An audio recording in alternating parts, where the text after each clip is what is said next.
Bonjour, bienvenue pour un nouveau numéro des mots de l'environnement, les mots MOTS. Aujourd'hui, nous sommes à Martinique Recyclage et nous avons rendez-vous avec son directeur, Martin Brichon. Bonjour Martin. Bonjour Pascal. Vous allez bien? Très bien et vous? Écoutez, moi je suis ravi d'être ici. On est à Martinique Recyclage. Et Bienvenue. Je pense que, merci beaucoup. Je pense que tout est dit. Martinique Recyclage, je crois que ne serait-ce que dans l'appellation, on sait à quoi s'attendre. Tout à fait. Bienvenue donc chez Martinique Recyclage, le seul centre de tri des emballages ménagers de la Martinique. Mais alors, l'usine, elle a été construite quand en fait? Alors Martinique Recyclage existe depuis 25 ans maintenant. 25 ans. Alors ça a commencé avec une petite usine avec très peu de tri. On a commencé avec la CACEM, avec uniquement les cartons, puis ensuite sont venus progressivement tous les autres emballages. On a commencé avec un gyrotree qui était vraiment une petite machine qui faisait tourner les déchets et en fait on prélevait les déchets pour les jeter dans des bacs. Et maintenant on a une ligne de tri depuis une quinzaine d'années qui va être améliorée là cette année d'ailleurs. Est-ce que vous pouvez nous dire ce que ça représente ça? Alors ici on est devant le hall qui réceptionne tous les déchets des collectivités. Donc tous les déchets issus des poubelles des administrés martiniquais. Et ce sont combien de tonnes à peu près par semaine ou par mois? Alors on est aux alentours de 6000 tonnes par an. Ah oui, quand même. Mais c'est une donnée qui a tendance à stagner depuis quelques années. Et avec à l'inverse une augmentation du taux de refus. Donc 6000 tonnes par an uniquement pour la poubelle jaune? Uniquement pour la poubelle jaune, uniquement pour les collectivités. Alors quand certains disent qu'il ne faut pas trier ou que ça ne sert à rien, moi je pense que ces images sont quand même assez parlantes.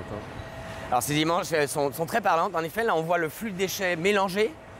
Et après être passé dans nos installations, il est trié et on en fait après des balles qu'on pourra facilement exporter et pour qu'ils soient recyclés. Donc les mêmes matières vont être recyclées ensemble. Mais vous avez combien de types de matières? Donc il y a du carton, du plastique, de l'aluminium. Il y a du carton, du plastique, de l'aluminium, de l'acier, du papier, des JRM. Ce qu'on appelle les JRM, c'est des journaux, revues, magazines.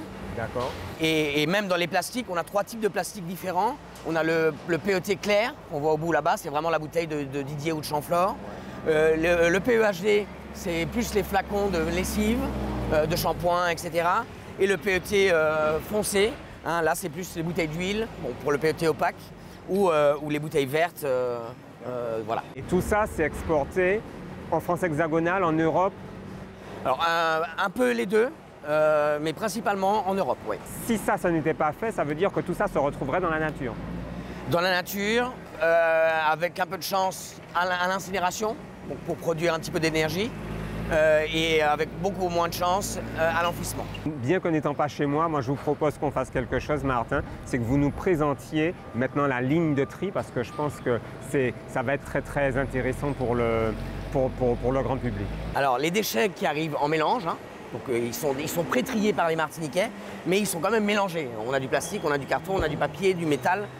Donc nous, notre rôle, c'est vraiment de surtrier ce qui a déjà été préalablement trié par les administrés, par les Martiniquais. Pour cela, donc, on a un engin qui vient récupérer une fraction, en tout cas, des déchets entrants. Et donc ces déchets vont dans un premier séparateur mécanique qui va séparer les corps creux des corps plats. Donc tout ce qui est creux, c'est tout ce qui est bouteilles, donc principalement les plastiques, et puis tout ce qui est plat, papier, carton, journaux, revues, magazines, etc.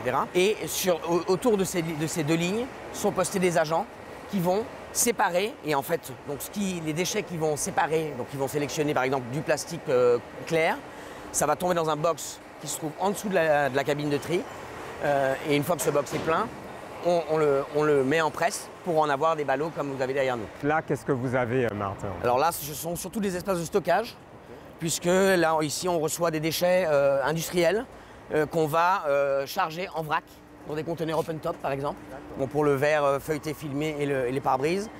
Et puis aussi, c'est des espaces tampons de stockage en attendant un tri ou une mise en balle pour l'acier, puisque l'acier, c'est là. On a un overband, qui est un gros aimant en fait, qui va déjà capter tout ce qui est acier et l'envoyer dans une petite presse pour faire des petits ballots que vous voyez derrière. Comme ça. Voilà. L'aluminium, il aurait fallu un appareil à courant de Foucault pour pouvoir sortir l'aluminium, mais il est sorti à la main par mes agents de tri et mis dans les box comme on a vu tout à l'heure.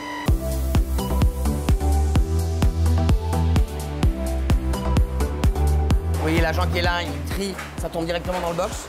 Et sinon, ce qui est en refus, hop, ça va sur la ligne qui est en dessous. Donc chaque agent a à la fois un bac reflux et un bac où il met... Exactement. Et en fonction de la quantité de matière, puisqu'on sait sur lesquels, vous avez vu en bout de ligne, là on a plusieurs agents plus concentrés. Et en début de ligne, c'est surtout pour dégrossir aussi, parce que sinon on n'arrive pas à voir ce qu'il y a sur la ligne. Oui, bien sûr, bien sûr. On a des très bons retours, en tout cas des recycleurs finaux, qui nous disent que la qualité est quand même très bonne. On a toujours une tolérance de 2-3% de matière autre que celle qui est triée, mais on n'a pas à rougir en tout cas de notre installation.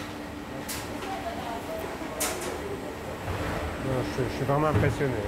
Et de la qualité du travail. Ah ouais, ben écoutez Martin, merci beaucoup pour cette présentation qui est extrêmement claire. Moi je trouve que le travail qui est fait, il est juste excellent parce qu'en Martinique on a beaucoup de déchets et on n'a pas conscience que quand on ne trie pas et qu'on ne met pas les déchets dans les bonnes poubelles, mais malheureusement on a après des problèmes et ce que vous faites c'est vraiment essentiel. Donc merci beaucoup. Merci à vous en tout cas. Quant à nous, nous nous retrouvons pour un nouveau numéro des mots de l'environnement, les mots MOTS, et je vous dis à bientôt.